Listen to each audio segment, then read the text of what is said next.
Hey, everybody. This is Maxine Taylor, America's first licensed astrologer. Say that fast 3 times. With my October astrological overview. Um, oh, we've got some lovely planetary aspects. Mercury retrograde, not one of them, but we'll talk about that in a minute. First of all, as some of you know, because you've already ordered it, I'm offering a September special. Today is the 29th, one more day, and then no more special. So if you've been thinking about it, my suggestion would be that you go to my website, MaxineTaylor.com, take a look at it and see if the 6-month special or the 12-month special is something you like. And some of you know this because I've been in touch with you and you've been in touch with me.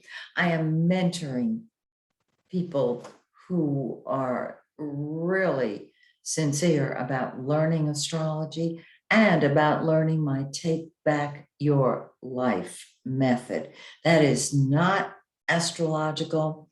It goes beyond astrology. It's something I've used for almost 50 years.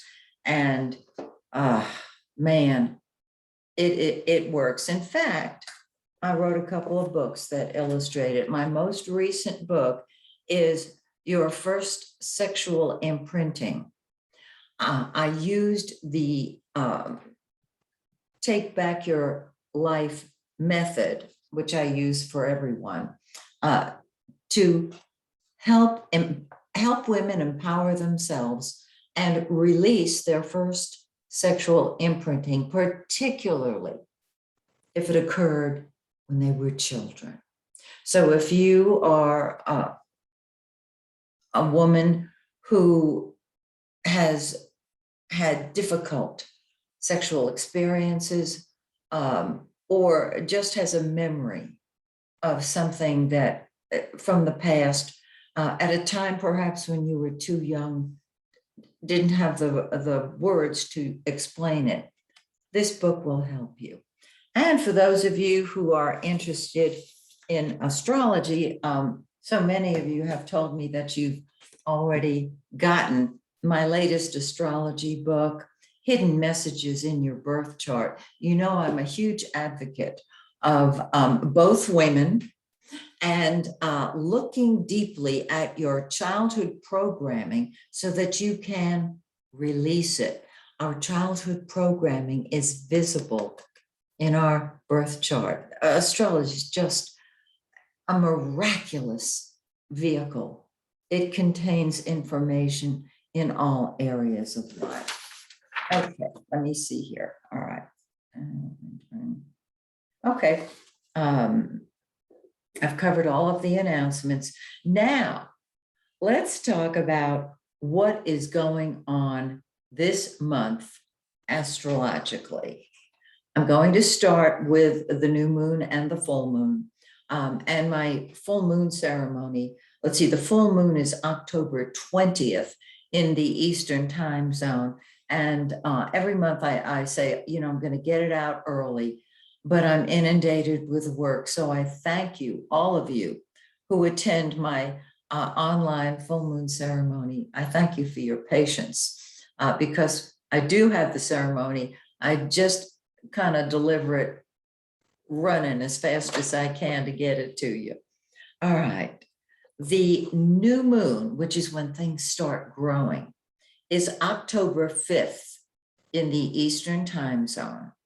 It will be at 7 o'clock in the morning, actually 7:05, and it is in 13 degrees of Libra.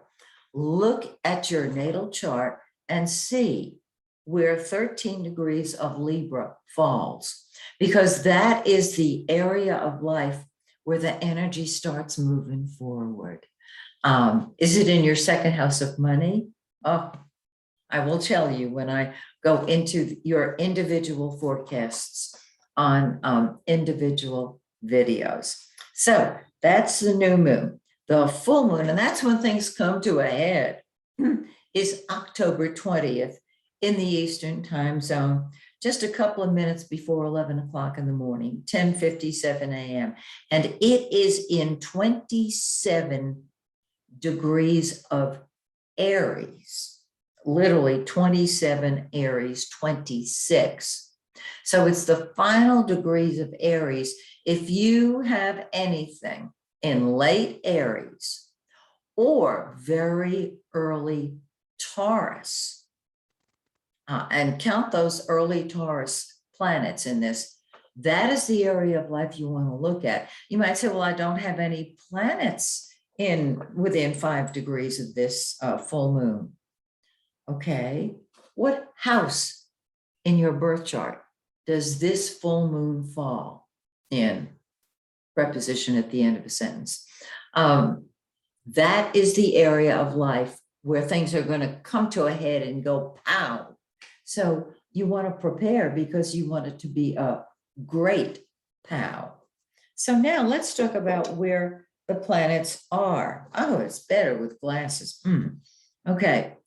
First of all, the sun, the center of our life, is in Libra. Libra, that says the right thing at the right time to the right person. It is in Libra until the 23rd of the month when it moves into in my opinion, the most powerful sign in the entire zodiac, Scorpio.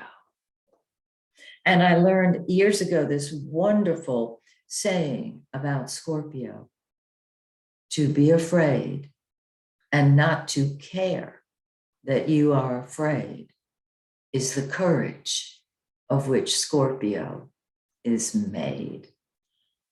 I get goosebumps every time I say it. So to all of you Scorpios out there, it's getting to be your turn on the 23rd. Now, Venus, the planet of love, the lesser benefic, there's nothing lesser about Venus. There's nothing lesser about love, is in Scorpio. Very powerful placement for love to be until the 7th, when it spreads its wings and soars into Sagittarius. And Sag is so different from Scorpio. Scorpio is the one that keeps your secrets. Scorpio is the one that figures out your secrets. Sagittarius is the one that tells them to everybody because Sag tells the truth. I'm kind of exaggerating there. That's what Sagittarius does.